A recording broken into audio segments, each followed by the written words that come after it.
Hello everyone and welcome to the Gunpla Network. I'm the Spicer and today we have another unboxing. It is of the XM-07 Vigna Ghina from Gundam F91. This is an unboxing brought to you by Canadian Gundam. Canadian Gundam is your one-stop shop for all things Gunpla and Plamo here in North America. With flat rate shipping to the US and Canada, a private warehouse option, and a vast catalog that's restocked regularly, you're going to have just about anything you need. When you're checking that vast catalog and placing your next order, don't forget to use the promo code Gunpla Network to save yourself 10% off.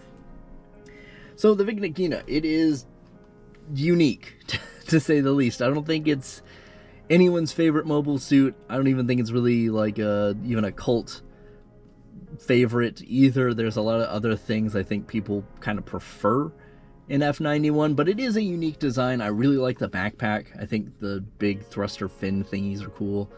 And it fits within kind of the F91 aesthetic. So the front of the box, you have some nice box artwork here.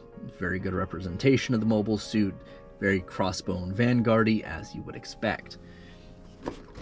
Now, if we look at the side here, we have the front and back. It looks like all the little back wing thingies are on their own joints. You get some piping and stuff, tubing, that's pretty cool. And some light panel lining opportunities in select areas. Now, if we tilt it around here, we get a beam rifle, a beam shield. The articulation on the fins is something they point out here.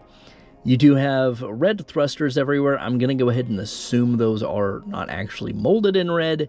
They're either going to be a sticker or just not. They're just be gray. And then you also get a beam bazooka and a beam rifle. That might be just a regular bazooka, but I assume it's a beam bazooka for the time frame. Now, in the box, we're going to get kind of high-grade level runners, as you would expect.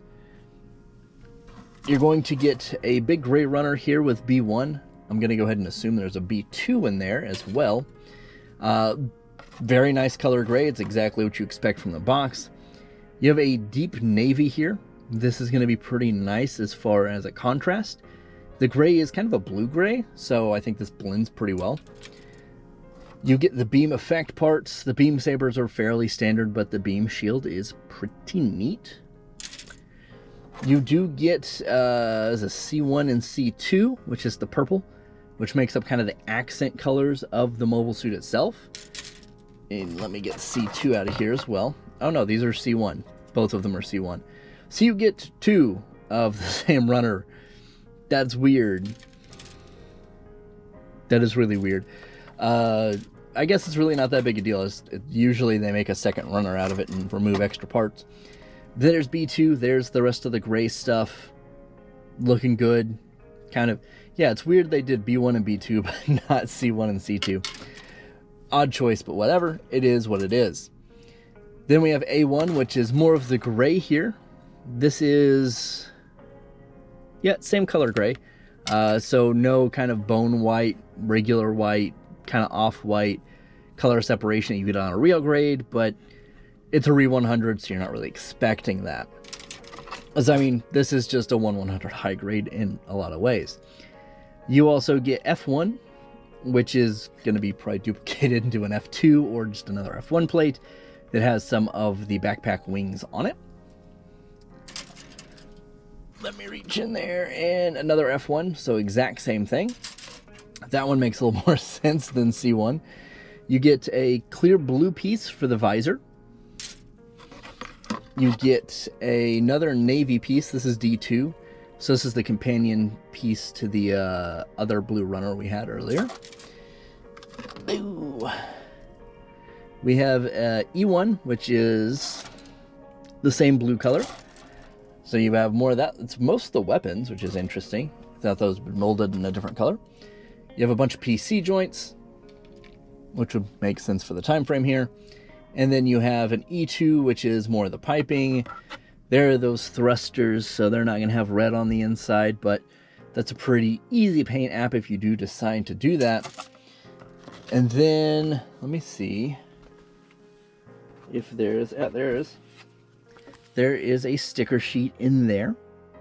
A lot of more like decals than stickers, but there are some stickers in there. And last and most definitely not least, you do get the manual.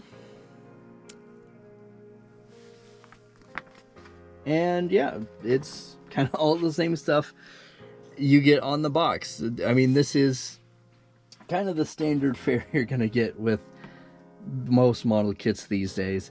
But yeah, so if you've built this, let me know in the comments down below what you think. Is there anything I need to watch out for? Did you enjoy it? So on and so forth. And get hyped for the review. Anyway, thanks for sticking with me, guys. I do truly appreciate it. As always, do your best to stay safe and keep on building.